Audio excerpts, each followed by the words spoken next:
The American and Germans held the most crucial defensive position, the Tartar Wall, 45 feet tall and 40 feet wide. If the Qing forces took it, they would be able to fire down upon the Legation Quarter whole.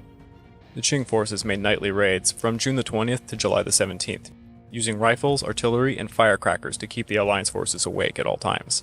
On June the 30th, a critical plight of the defenders occurred. The Qing forced the Germans off the Tartar Wall, leaving the American Marines alone to defend it. At the same time, the Qing barricade advanced within a few feet of the American position, and it became clear that they would have to abandon the wall or force the Qing forces to retreat.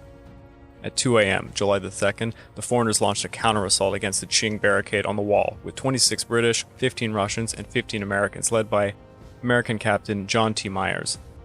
They caught the Qing forces sleeping and killed 20 of them and expelled the rest from the barricades.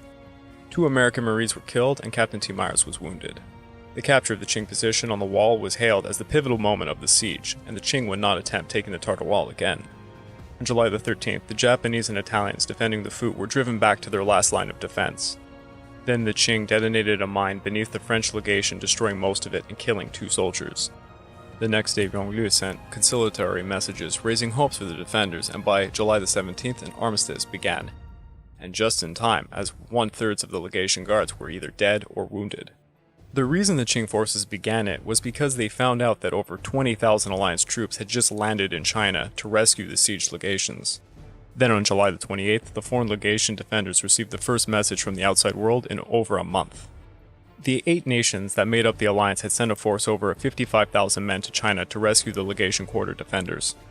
The force consisted of 20,840 Japanese, 13,150 Russians, 12,020 British, 3,520 French, 3,420 Americans, 900 Germans, 80 Italians, and 74 Austro-Hungarians. Almost half of these forces were in Tianjin when British commander Alfred Gassely decided not to wait any longer and began to march on Beijing.